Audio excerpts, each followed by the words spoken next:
আমরাই হয়তো প্রথম কোনো রাজ্য যারা অযোগ্যদের প্রার্থী তালিকা প্রকাশ করলাম। আমি স্কুল সার্ভিস কমিশনের মহান কীর্তির কথাই বলছি। এই প্রথমবার আমরাই মনে হয় অযোগ্য তালিকা বলেও যে একটা জিনিস হতে পারে সেটা আবিষ্কার করেছি। এর আগে যোগ্য প্রার্থীদের তালিকা বের হতো, যারা পরীক্ষা দিয়ে পাশ করে চাকরি পাওয়ার যোগ্য। এই প্রথম সুপ্রিম কোর্টের ধমক খেয়ে প্রকাশ করতে হয়েছে অযোগ্যদের প্রার্থী তালিকা, যেখানে আবার 1804 জনের নাম উঠেছে। সেখানে আবার বহু ক্ষমতাবান হোমরা চোমরাদের নাম উঠে এসেছে। হয়তো সেখানেও থাকতে পারে অযোগ্য নাম্বার 1, অযোগ্য নাম্বার 2, এইরকম আর কি। তবে আমরা অযোগ্যদের প্রার্থী তালিকা প্রকাশের বিষয়ে সারা দেশে 1 নম্বর হয়ে গিয়েছি। সত্যিই এগিয়েছে বাংলা। এই প্রার্থী তালিকা প্রকাশে যোগ বিয়োগের হিসাবটাও বেশ গোলমেলে। মানে এই তালিকা প্রকাশের পর স্কুল সার্ভিস কমিশনের পক্ষ থেকে একটা বিজ্ঞপ্তি প্রকাশ করা হয়েছে। সেখানে কি জানানো হয়েছে যে আগামী 7 এবং 14 সেপ্টেম্বর পরীক্ষায় বসার জন্য যারা আবেদন করেছিলেন তাদের মধ্যে যাদের নাম এই অযোগ্যদের তালিকায় রয়েছে তাদের আবেদন বাতিল করা হলো। জানা গিয়েছে যে নবম দশমে আবেদনকারীদের মধ্যে রয়েছেন 1020 জন অযোগ্য, আর একাদশ দ্বাদশে এই সংখ্যাটা 1120 জন। যদিও এক্ষেত্রে যোগ ফলে মোট অযোগ্যের সংখ্যা ওই 2000-এর বেশি। তাহলে কিভাবে 1804 জনকে অযোগ্য বলছে কমিশন? এসএসসি সূত্রে খবর, একই প্রার্থী নবম, দশম এবং একাদশ দ্বাদশে আবেদন করতে পারেন এবং সে কারণেই আলাদাভাবে দেখলে সংখ্যাটা বেশি মনে হচ্ছে। প্রতিটা ক্ষেত্রেই এত বিচক্ষণতার পরিচয় দিচ্ছে আমাদের সরকার। এত সততার সঙ্গে এবং দ্রুততার সঙ্গে অযোগ্য প্রার্থী তালিকা প্রকাশ করে বাংলাকে এগিয়ে দিয়েছে, যা দেখে মনে বেশ একটা ভক্তিভাব জেগে উঠছে। এদিকে তালিকা প্রকাশ্যে আসতেই রাজ্যের রাজনীতিতে তোলপাড় শুরু হয়ে গিয়েছে। এই অযোগ্যদের তালিকায় নাম খুঁজে পাওয়া গিয়েছে শাসক দলের একাংশের। জানা যাচ্ছে কি, ওই অযোগ্যদের তালিকায় তৃণমূলের অঞ্চল সভাপতির নাম রয়েছে, এমনকি এক বিধায়কের মেয়ের নামও রয়েছে। আবার শাসক দলের এক পূর্ত কর্মাধ্যক্ষের ছেলের নামও রয়েছে বলে জানা যাচ্ছে। নবম দশমে শিক্ষক নিয়োগের ক্ষেত্রে দাগি প্রার্থীর সংখ্যা 993 জন। এর মধ্যে নবম দশমে ওএমআর শিট জালিয়াতি করে চাকরি পেয়েছেন 808 জন। এছাড়া র্যাঙ্ক জাম্প করে চাকরি পেয়েছেন বহুজন। এক্ষেত্রে দেখা যাচ্ছে যে আমাদের অন্যতম দুর্নীতির কারিগর, যাদের কুকীর্তি সামনে চলে আসছে, এমন এমএলএদের নামও রয়েছে। এমনকি তার বৌমা নাম তুলে নিয়েছেন এই অযোগ্যদের প্রার্থী তালিকায়। এবার বিষয়টা হলো, একটা অযোগ্যদের প্রার্থী তালিকা সেটা প্রকাশিত হলো এবং তারা আর পরীক্ষায় বসতে পারবেন না, অন্যরা পরীক্ষায় বসবে।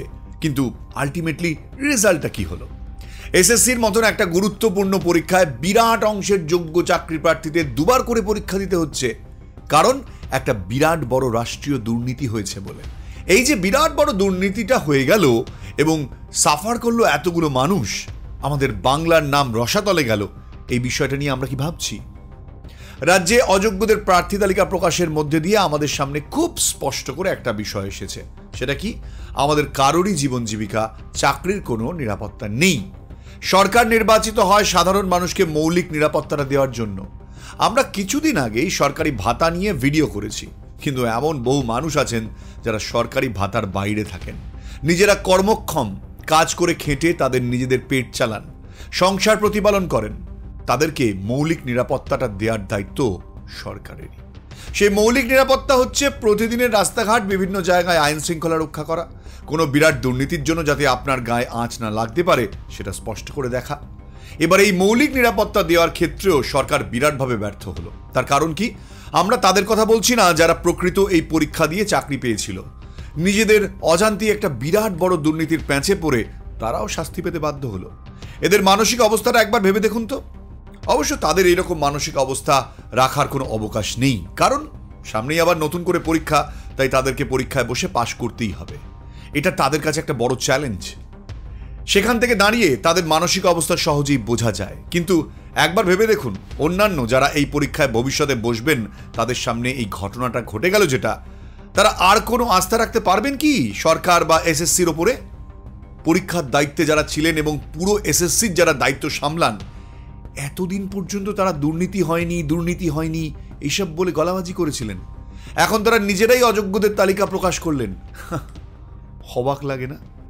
কিভাবে অযোগ্য প্রার্থী খুঁজে বার করা হলো সেই প্রক্রিয়াটাও হয়তো পরে জানা যাবে। কিন্তু যারা যারা ভবিষ্যতে এই পরীক্ষা দিতে আসবেন, সেই সব সাধারণ নাগরিকদের আর কোনো আস্থা রইল না পরীক্ষাটার উপরে। তার কারণ তারা নিশ্চিত হয়ে পরীক্ষাতে বসবেন যে আবার এরকম ধরনের কোনো কেস হতে পারে এই মাথায় নিয়েই।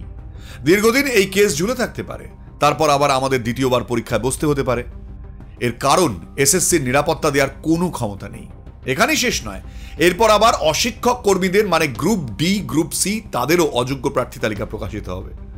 অযোগ্য প্রার্থী তালিকার সংখ্যাটা যখন আরও বাড়বে তখন আমাদের বিরাট জনগোষ্ঠীর মধ্যে হয়তো কোনো প্রভাব পড়বে না, কিন্তু যে প্রভাবটার কথা আমি বলছি বা বোঝাতে চাইছি সেটা হচ্ছে কিছু মানুষের জন্য, বহু সাধারণ মানুষ তারা সাফার করবেন। ইতিমধ্যে কাউন্সিলর একজন মহিলার নাম উঠে আসছে অযোগ্যদের প্রার্থী তালিকায়। এমনকি সরকার এটা মেনেও নিয়েছে যে ওই কাউন্সিলর তিনি কাউকে টাকা দিয়ে এসএসসি পরীক্ষায় দুর্নীতি করে শিক্ষকের চাকরিটা পেয়েছিলেন।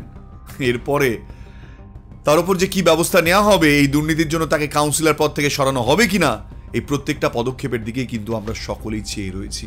জানি না কি হবে, কারণ এই দুর্নীতির বিষয়ে সরকারের পক্ষ থেকে প্রথমে বলা হয়েছিল কোনো রকম কোনো দুর্নীতি নাকি হয়নি। এখন যখন নিজেরাই অযোগ্যদের একটা বিরাট তালিকা প্রকাশ করেছেন আর নিজেরাই তাকে দাগিদের তালিকা বলে চিহ্নিত করেছেন, তখন আর পেছনে সরে আসার কোনো পথ নেই।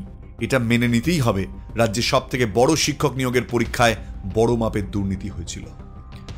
অযোগ্যদের প্রার্থী তালিকা প্রকাশ করবার পর আবার নতুন করে যোগ্য প্রার্থীদের পরীক্ষা নেওয়া হচ্ছে এবং সেখান থেকে শিক্ষক নিয়োগ করা হবে। কিন্তু এখানে কি বিষয়টা শেষ হয়ে গেল? একদমই নয়। আমি বারবার যে বিষয়টার উপর জোর দিচ্ছি সেটা হচ্ছে সাধারণ মানুষের মৌলিক অধিকার এবং সরকারের দিক থেকে সেই মৌলিক অধিকারগুলোকে সুরক্ষা করার ব্যবস্থা। এই বিষয়টা কিন্তু একেবারেই রসাতলে গেল। সুপ্রিম কোর্ট যেভাবে নির্দেশ দিয়ে অযোগ্যদের প্রার্থী তালিকা সরকারকে দিয়ে প্রকাশ করালো, ঠিক সেই রকমভাবেই ভবিষ্যতের দুর্নীতিকে আটকানোর জন্য যদি কোনো ব্যবস্থা না নেওয়া হয়, তাহলে কিন্তু সাধারণ মানুষের, আমাদের মতন নাগরিকদের এই পরীক্ষাগুলোর উপর থেকে, সরকারি সিস্টেমগুলোর উপর থেকে বিশ্বাস একেবারেই উঠে যাবে। যদিও আজকে যে পজিশনে এসে দাঁড়িয়েছে তাতে এটা প্রমাণিত হয়ে গেল দুর্নীতি করবার পর খুব সহজে পার পেয়ে যাওয়া যায় না। সঠিকভাবে যদি কোর্টে বিষয়টা নিয়ে লড়াই করা যায় তাহলে তার বিচার হয়। কিন্তু ভবিষ্যতে এই দুর্নীতিগুলোকে আটকানোর জন্য কি ব্যবস্থা নেওয়া হলো সেটার উপর কিন্তু অনেক কিছুই নির্ভর করছে। বিশেষ করে আমাদের মতন নাগরিকদের, অতি সাধারণ মানুষের সরকারের উপর বিশ্বাস রাখা না রাখার বিষয়টা নির্ভর করছে। এই ভিডিও শেষ করতে করতে একটা কথাই বলবো, জানি না কোন মানসিকতা থেকে, কোন সিস্টেম থেকে কিভাবে এত বড় দুর্নীতির ঘটনা ঘটতে পারে। এ নিয়ে বেশি কথা বললে তো আবার সমস্যা। আমি জানি না রাজ্যে কি চলছে। আজকে রাজ্যের বিষয়ে বলতে গেলে সত্যি লজ্জা লাগে। কিছু মানুষ আছেন অহেতুক আমাকে এখানে এসে গালাগাল দিয়ে চলে যাবেন। তাদের মধ্যে বিবেক নেই, বিবেক বোধ নেই, তারা বিচার করতে জানেন না, তারা চোখের ঠুলি পরে বসে রয়েছেন, তারা সত্য দেখতে পান না, তারা শুধুমাত্র ডিক্টেটরশিপে বিশ্বাস করেন। আজকে এত সত্য দেখানোর পর আপনাদের মন কি গলবে? তবুও আপনারা ভুলে যাবেন সব কিছু। দেখুন, সময় আসছে মানুষের জিনিসটা বুঝে নেওয়ার। কোন সরকার আসবে ক্ষমতায়, কোন সরকার যাবে তা নিয়ে কিচ্ছু বলবো না, কারণ বাঙালির নেপমই 34 বছর একটা সরকারকে ক্ষমতায় রেখেছিল, আবার একটা সরকারকে এগিয়ে নিয়ে যাচ্ছে। আবার যদি কোনো সরকার আসে তাকেও এভাবেই এগিয়ে নিয়ে যাওয়ার চেষ্টা করবে। আমার মনে হয় সরকারগুলোর একটা সময়ের পর না নেজ মোটা হয়ে যায়, তখন দুর্নীতি আর চাইলেও উপরতলের নেতারা কন্ট্রোল করতে পারেন না। আজকে সেটাই হয়েছে। যাই হোক, এই ভিডিওটা শেষে এটাই বলবো যে আপনি আপনার নির্ভীক উত্তর লিখতে ভুলবেন না, কিন্তু লিখে ফেলুন আপনি কি মনে করেন। আর যদি মনে করেন যে আমার চ্যানেলটি আজকে আপনি সাবস্ক্রাইব করে যাবেন, অনেকদিন ধরে দেখছেন কিন্তু করছেন না, জানি না কিসের অপেক্ষা করছেন, এক্ষুনি করে নিন। সাবস্ক্রাইব বাটনটা প্রেস করুন, একটা পয়সা খরচ হবে না, কথা দিচ্ছি। আর হ্যাঁ, ইনস্টাগ্রামে জুড়ে যেতে পারেন আমার সঙ্গে হোয়াটসঅ্যাপ গ্রুপে জুড়তে পারেন, ডেসক্রিপশনে লিঙ্ক রয়েছে, ভিডিও দিলেই আপনার কাছে চলে যাবে। আপাতত এখানে শেষ করছি, আবারও দেখা হবে নতুন একটা ভিডিওতে। জয় হিন্দ।